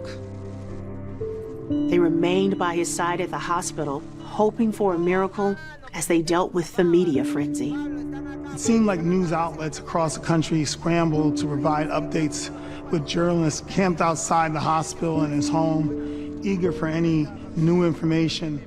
As Sean clung to life after being shot in the leg on November 26, 2007, police went to work interviewing witnesses and pulling surveillance videos in search of the 5 young men responsible for shooting 24-year-old Sean Taylor. Eric Rivera claimed he never entered Taylor's home on the night of the botched burglary. He claimed that he and a friend remained in the car while the others entered Taylor's home. The shooter doesn't actually have to be inside of the home if there is evidence that is uncontrovertible that they actually made the shot. In the case of Sean Taylor, he was at home, and his wife was there, and the kid was there. So when the evidence is getting stepped on, pushed around, it's just hard in that kind of setting to get clean evidence, to try to figure out who committed this crime. Law enforcement agencies, including local police and the FBI, launched a comprehensive investigation. They gathered forensic evidence, interviewed witnesses, and followed up on leads. As investigators focused on collecting key evidence, including fingerprints and DNA samples, CSI works to gather forensic evidence that will hopefully lead detectives closer to finding the murder weapon, as well as the suspects that put the life of Sean Taylor in dire jeopardy. Each suspect had a specific role, from planning the burglary to breaking into the house to the actual shooting. It doesn't matter who actually shot Sean Taylor. They were all going to face the exact same severe penalties. Video surveillance from nearby locations showed the suspect's movement before and after the crime. All evidence in any case is viewed and weighed, but footprints, not as conclusive as fingerprints, are still very good evidence. And the footprint actually helps to tie defendants to the scene.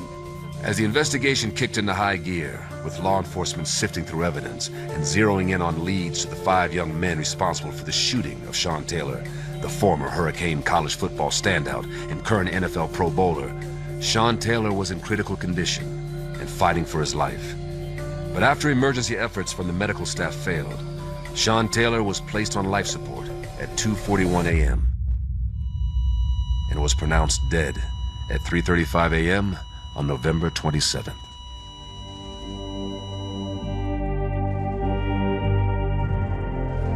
The public was deeply affected by the news, with fans and non-fans alike expressing their sadness and anger over this senseless act of violence. What was police going to do? What was the world going to do? What was going to happen? As Sean's family, fans, teammates, and the media all demanded answers about the when, what, and the how this all happened, law enforcement focused their attention on finding the who that was responsible for the now murder of their beloved hometown hero, father and son, Sean Taylor. The footprint actually put the shooter in the proximity of the crime scene.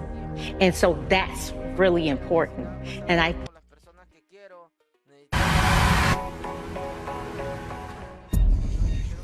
After clinging to life for over 24 hours, Sean Taylor died at 3:30 a.m. on November 27, 2007, from the gunshot wound he sustained the night before during an attempted burglary at his Miami area home. Surrounding surveillance led police to several breaks in their investigation and on a massive search for 19-year-old Jason Mitchell, 18-year-old Charles Wardlow, the 17-year-old alleged shooter Eric Rivera, 16-year-old Timothy Brown, and 20-year-old Vija Hunt.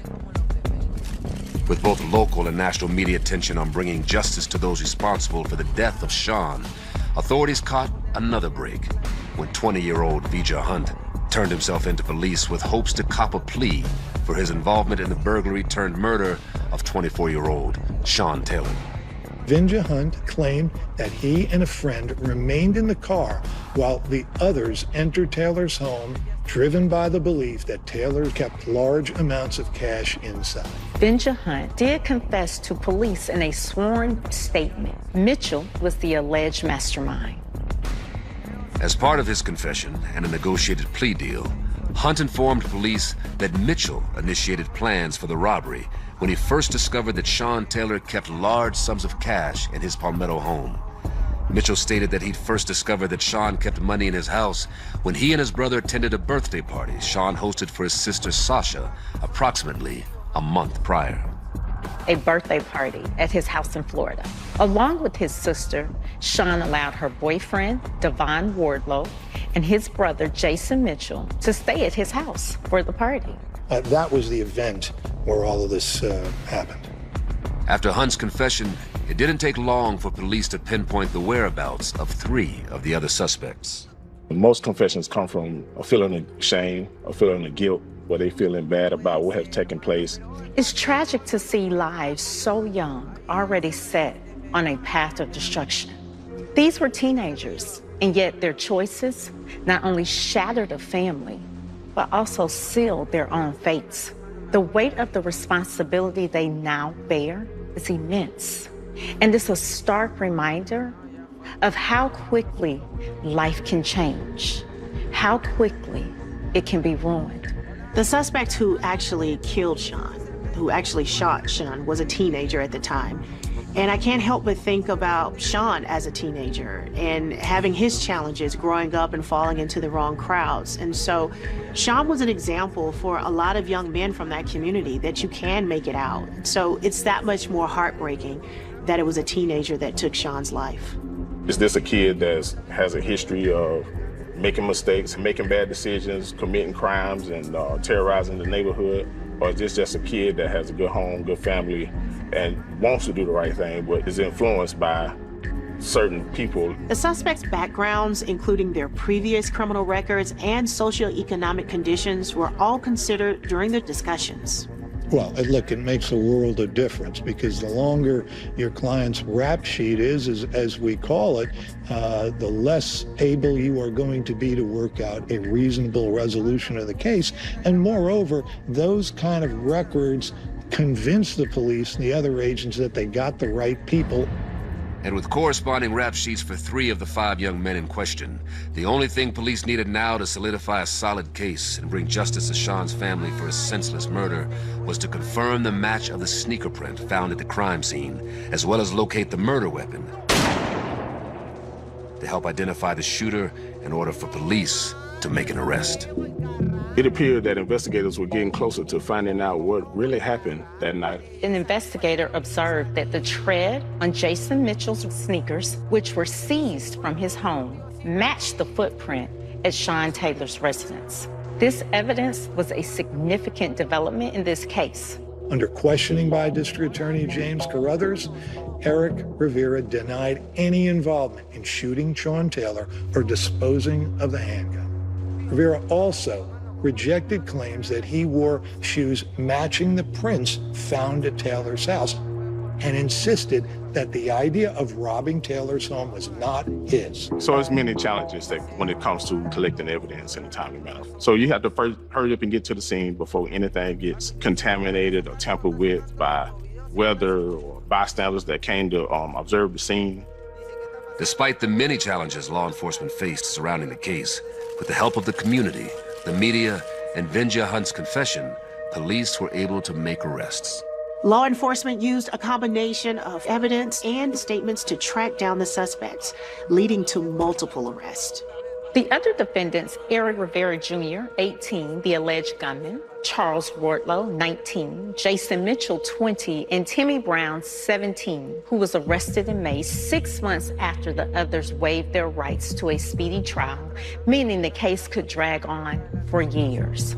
The suspects were charged with murder and faced a lengthy legal process, including arraignments, pretrial motions, and eventual trials or plea deals.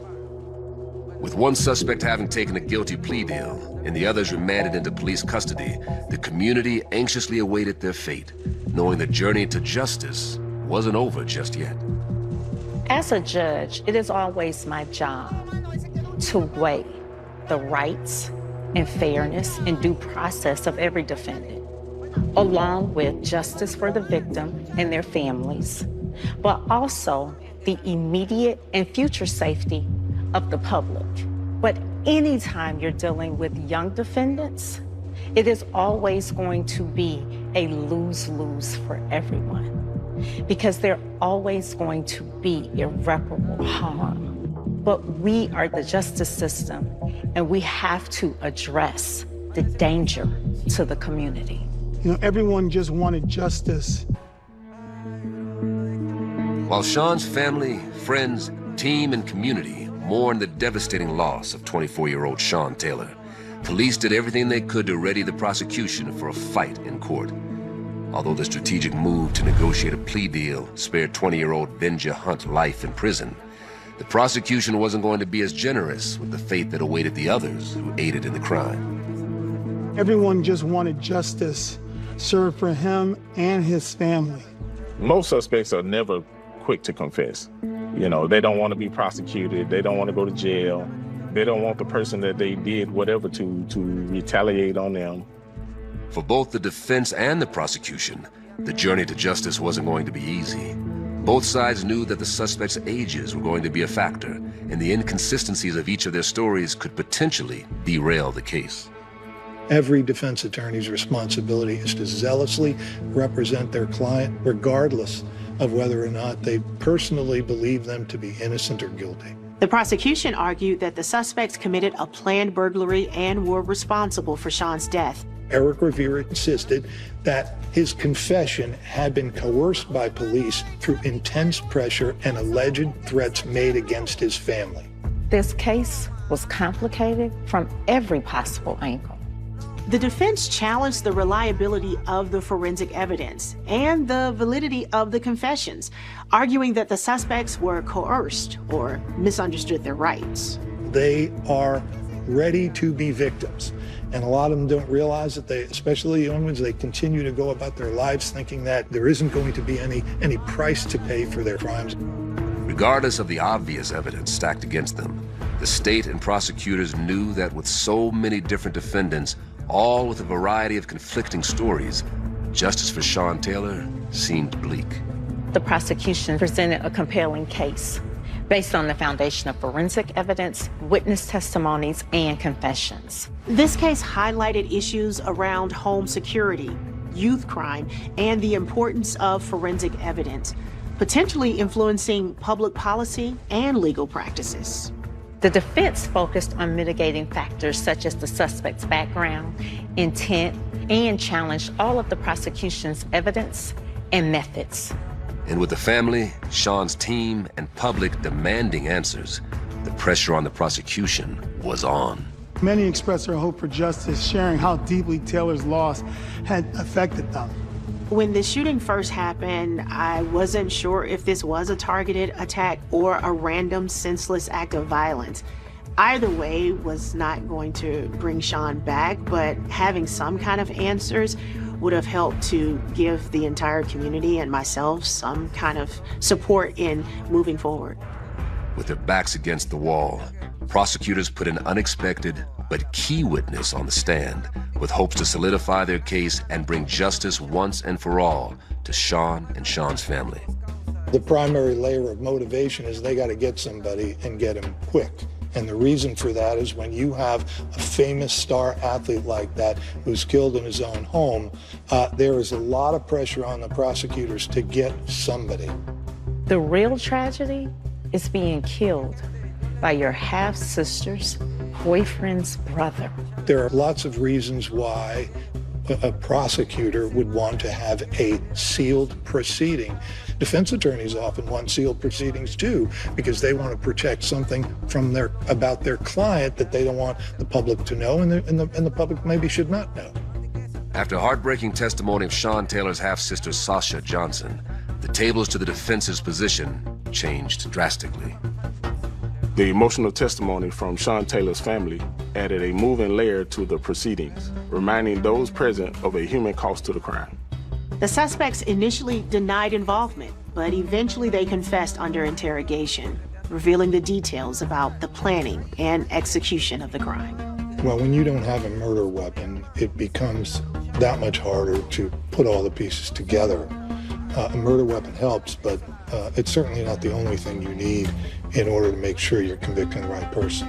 Evidence on a crime scene is, of course, always involves proximity. And so the proximity of a defendant on a crime scene is important, but is not conclusive.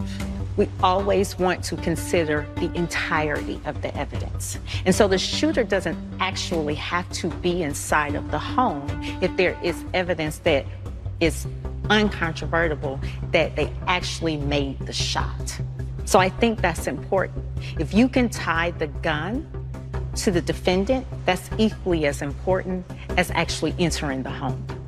Sean's family attended the trials. They provided victim impact statements and advocated for justice on behalf of Sean, while expressing their ongoing grief and loss. In a statement from Sean's father that read, "It is with deep regret that a young man had to come to his end so soon. Many of his fans loved him because of the way he played football. Many of his opponents feared him, the way he approached the game. Others misunderstood him. Many appreciated him, and his family loved him.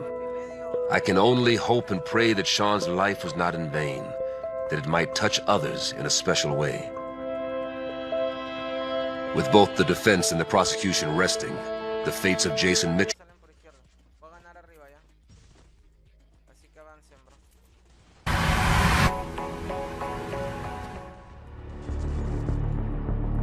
at the beginning of a very promising career, beloved NFL and two-time Pro Bowl free safety Sean Taylor's life was cut short in 2007 during a home invasion. Although the 5 men responsible were securely behind bars, with their sentencing and convictions still pending, closure for the family wasn't close enough. The legal proceedings resulted in convictions and significant prison sentences. The first defendant, an alleged mastermind, Jason Mitchell, was sentenced to life in prison. Benja Hunt pleaded guilty and is serving a 29-year jail sentence.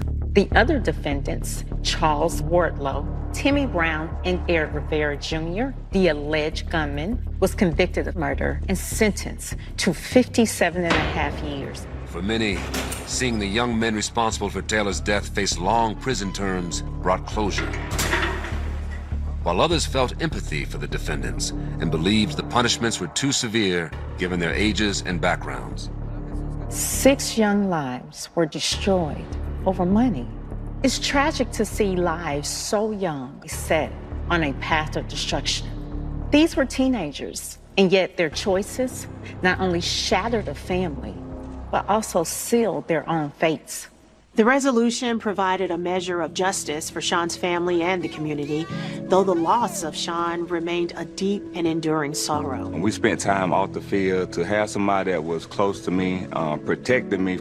So to hear him die the way he did, it was tragic. There's so much we can learn from Sean Taylor, not just on the field, but also off the field. Sean was able to overcome several of his personal challenges in sports. In life, Sean Taylor made sure to create provisions as well as provide continual protections for his fiancée, Jackie Garcia, and his daughter, Jackie Taylor. My hope and prayer for Sean's family is just to live out his legacy, for his daughter just to know how good her daddy was for our team and how much he meant to not only the Washington community, but to the world. With an established foundation, Sean Taylor's daughter, Jackie, friends, family, continue to create opportunities in an effort to keep his legacy alive. Throughout our spirits, throughout the way we played, it was just like playing for Sean every time. He was an outstanding player. He was an outstanding young man, so I know he would be proud to know that we are still talking about him. Sean's legacy was gonna live on from now on, forever and forever.